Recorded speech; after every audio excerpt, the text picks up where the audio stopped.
أن لا إله إلا الله وحده لا شريك له وأشهد أن محمدا عبده ورسوله اللهم صل وسلم وزد وبارك عليه وعلى آل بيته الطيبين الطاهرين وعلى أصحابه وأحبابه ومن استنى بسنته واقتفى أثره ودعا بدعوته إلى يوم الدين.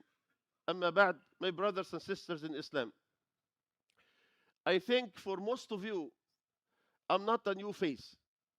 You got used to see me in your masjid in the second Friday from every Ramadan, maybe 12 years now. And the reason I come every year in Ramadan to ask you to support your own project, Mishkah University. Mishkah University is an Islamic university that is founded by the president and the imam of this masjid, Dr. Salah Sawi. And it is the project of your community.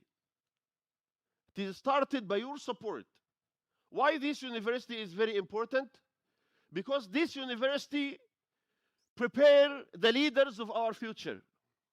In this country, we need those who born in this country and raised in this country, who know the country more than anyone else, to carry the flag of da'wah, to deliver the guidance of Allah to people, to defend the Islam, and to help us to keep our capital, to keep the Muslims, to help the Muslims to fix their direction. The Muslims who came to this country to chase money, the wealth of this dunya. They need the scholars and the people of da'wah to remind them so they go back to their deen, to invite non-Muslims to Islam, to defend Islam against the Islamophobic. We need these people. The da'wah, alhamdulillah, established in this country in the beginning with the immigrants. People like me who speak broken English, maybe they don't speak English at all, but we are not attractive to the new generation. We need those who born and raised in this country to carry the flag of da'wah, to be able to explain Islam and to defend Islam, and to appeal to the youth, our next generation. We do not want to see ourselves in the masjid, but our kids walking in different direction. There are Muslims that lived in this country, and their kids are non-Muslims. I don't need to remind you with names. Carlos Menem used to be the president of Argentina, right? Carlos Abdel Menem, his father was a Muslim, but he's not. Barack Hussein, his father was Muslim, but he's not. Maybe his father, he's very proud that his son became the president of the United States of America. He achieved the highest position on earth in our era, maybe. But I'm sure true believers will wish to see their kids in the Jannah of Allah subhanahu wa ta'ala. And in order to do so, to keep our kids on the straight path, we need real scholars, educated people. Those who know the culture, knew the language, they knew the law, they knew the politics of this land. So we need to keep supporting this project. Alhamdulillah, every year you are supporting. What we are asking for to sponsor a student of knowledge. Our kids, those who are born and raised here, they learn in normal universities. They learn engineering, they learn medical science, they learn this and that. But they need, beside that, even if it is online, to learn Islam, to know their deen, to be able to defend the deen, to deliver the message, to guide others. They need to be able. So we need to help them. Every year, alhamdulillah, this masjid, you sponsor about 10 students to finish bachelor degree in this university. You know, it's not as expensive as medical science. If you go to any university, you may spend $300,000, $400,000 to get bachelor degree. In Islamic studies, you need $10 only, $10,000 only, $10,000. You can sponsor a student of knowledge from the first step until he graduates from the university with bachelor degree. When he is studying, you share his reward. When he is delivering the message of Allah and giving khutbahs, you share the reward with him. If he became in higher level of education and he writes a book, you share his reward with him. When he involves himself in arbitration, you share his reward with him. When he teach his students, you share the reward. And when the students teach his students, you share the reward. It is ongoing charity. And you are doing it in Ramadan. And sadaqah in Ramadan is like sadaqah in any other time. It is enough encouragement to hear from the Quran and the Sunnah that any money you give for the sake of Allah subhanahu wa ta'ala is a proof. Proof of what? Proof of your iman. Because you work hard to make this money. If you don't believe in Allah, you will never spend it in His cause. Subhanahu wa ta'ala. So giving the money for the cause of Allah is proof of your iman. It is proof that you believe in the promise of Allah, in the promise of His messenger Muhammad sallallahu alaihi wasallam. What is the promise of Allah? The promise of Allah is whatever money you give for Allah's cause, Allah will return it back to you. Allah will pay it back to you. Who said? Allah said.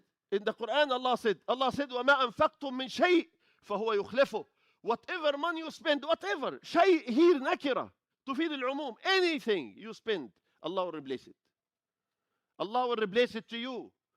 And in the Hadith Qudsi, it is in Sahih al-Bukhari, narrated by Abu Hurairah, from Prophet Muhammad, from Allah subhanahu wa ta'ala.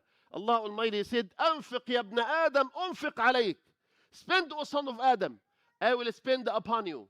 Allah subhanahu wa ta'ala will sponsor you financially. When you spend in His cause, smart people, they invest with Allah subhanahu wa ta'ala.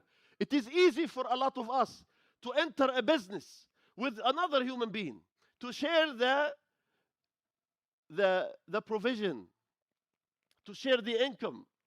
They trust the human being to go and to engage themselves in a business, maybe 50-50, maybe 25 to 75. Now you are in a business with Allah. When you put your hand to Allah Azza wa Jal, Allah will put His hand to you, subhanahu wa ta'ala, and Allah will always have the upper hand. Whatever amount of money you give for the sake of Allah, Allah Almighty will give you more. Because جزاء الإحسان الإحسان. هل جزاء الإحسان إلا الإحسان? The repayment is from the same nature of your action. Imagine you are in a contract with Allah and you put something in this relationship. You invest something with Allah subhanahu wa ta'ala. What you expect from your Lord? What you expect from Allah subhanahu wa ta'ala? Allah Azza wa Jal will take your money and He multiply it for you. And He will reward you in this dunya. He will increase you in health and wealth. And this money will be the light of your grave.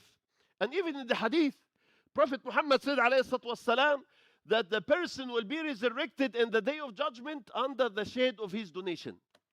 There are people who will be resurrected in the day of judgment. They will stand naked and the sun is very close to them.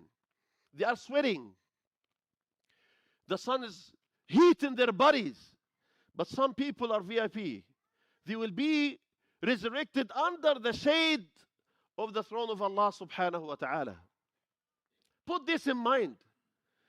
This sadaqah may protect you from the punishment of hellfire. This sadaqah may be the mean of you to enter Jannah, because the Prophet said, as-sadaqatu burhan. Do you know how Allah multiplies if in business with Him? If you are in business with Allah, how Allah multiplies? Allah subhanahu wa ta'ala said in the Quran, مَثَلُ الَّذِينَ يُنْفِقُونَ أَمْوَالَهُم فِي سَبِيلِ اللَّهِ كَمَثَلِ حَبَّةٍ. The example of those who spend for the sake of Allah is like a seed, أنبتت 7 سنابل. It grows 7 spikes. في كل سنبلة 100 حبة. In every spike 100 seeds. والله يضاعف لمن يشاء. Allah subhanahu wa ta'ala multiplies for whomever He wills. Imagine this multiplication. Imagine this promise. If you believe in the promise of Allah subhanahu wa ta'ala, it is in the Quran that any money you give Allah, it is considered a loan. And I mentioned this information here in this masjid before, that wallahi, when I read من ذا الذي يقرض الله قرضا حسنا, when I read this, I was confused. Why Allah subhanahu wa ta'ala is using word loan? In the Quran we read word zakah, charity, donation. Why it is called loan? It is called a loan because the Arab understand loan is the money that you must pay back. You are obligated to pay back. So when Allah says subhanahu wa ta'ala, who gives Allah a loan? He wants you to understand that this money, Allah subhanahu wa ta'ala made it obligatory upon himself to pay it back. Subhanahu wa ta'ala. This is the meaning of loan. من ذا الذي يقرض الله قرضا حسنا فيضاعفه له. Allah will multiply it for him. Whatever you put in this business with Allah, Allah will multiply it for you. So after all of what you heard, you are targeting Ramadan, the forgiveness of Allah subhanahu wa ta'ala. This forgiveness used to be the hope and the goal of life of the prophets of Allah. Adam عليه السلام used to say in his dua, ربنا ظلمنا أنفسنا وإن لم تغفر لنا وترحمنا لنكونن من الخاسرين. Oh Allah, we wronged ourselves, and if you do not forgive us and have mercy on us, we will be among the losers. Ibrahim عليه السلام, who used to say, the father of the prophet, he used to say, وَالَّذِي أَطْمَعُ أَن يَغْفِرَ لِي خَطِيئَتِي يَوْمَ الدِّينِ. So he has no hope in dunya except to win the forgiveness of Allah. Nuh عليه السلام, when he was granted and accepted da'wah, he said, رَبِّ اغْفِرْ لِي وَلِوَالِدَيَّ وَلِمَنْ دَخَلَ بَيْتِيَ مُؤْمِنًا وَلِلْمُؤْمِنِينَ وَالْمُؤْمِنَاتِ. So Nuh عليه السلام asked Allah to forgive him and to forgive his parents and to forgive the believers who enter his house as believers, and every believing man and every believing woman. Even Musa alayhi salam used to say in his dua, رَبِّ اغْفِرْ لِي وَلِأَخِي. Oh Allah, forgive me and forgive my brother Harun. Our Prophet ﷺ, the companions, used to hear him saying in one meeting with him, asking Allah to forgive him maybe 70 times, maybe 100 times. This forgiveness is offered on sale in Ramadan. Easy. The doors of Jannah are opened. That means you don't need to knock the door. You don't need to wait for the door to be opened or not. The door is open. If you want to enter, stand up and walk. The doors of hellfire are closed. Allah does not want to punish anyone. Allah does not.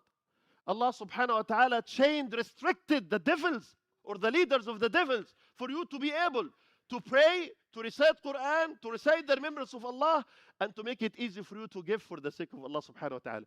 Wallahi al-azim, those who come to raise money, they always want to encourage people and tell them, come together and sponsor a student of knowledge, maybe 10 of you together. I want you to do it by yourself.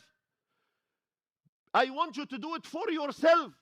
Say, I will sponsor a student of knowledge. It is my project. Take it a graduation as graduation project. You know, when you graduate from college, they tell you need to do graduation project. Have a graduation project from this dunya. Sponsor a student of knowledge. He may become a scholar one day. He may guide people. He may write books. He may spread the word of Allah. He may protect the Islam of our youth. And you are sharing this reward while you are still alive. Not in your grave. You're still alive and you are making this hasanat. Then in your grave you are making this hasanat. You live in your grave long life. But you're still making hasanat. Because you left behind ongoing charity, you left behind a beneficial knowledge. And Prophet Muhammad said, عليه الصلاة والسلام, إذا مات ابن آدم انقطع عمله إلا من ثلاث. If son of Adam passed away, he has no more good deeds except from specific ways mentioned in the Sharia. One of these ways, if you left behind the righteous son to make dua for you, and if you left behind a beneficial knowledge. If you left behind ongoing charity. So when you sponsor a student of knowledge, you have these two shares. You left behind knowledge, the knowledge of this student.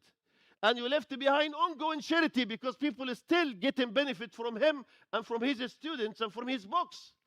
As long as Allah permits. So invest in this. Because every year you are doing it. This is your project. Your community is making it together. So may Allah subhanahu wa ta'ala open your heart to give and to please your Lord. May He subhanahu wa ta'ala accept your salah. May He subhanahu wa ta'ala accept your dua. May He subhanahu wa ta'ala accept your dhikr. May He subhanahu wa ta'ala guide your heart. May He subhanahu wa ta'ala keep you on the straight path. May Allah make you generous. May Allah make you generous like your Prophet sallallahu alayhi wa sallam. May Allah accept your deeds. Allahumma ameen.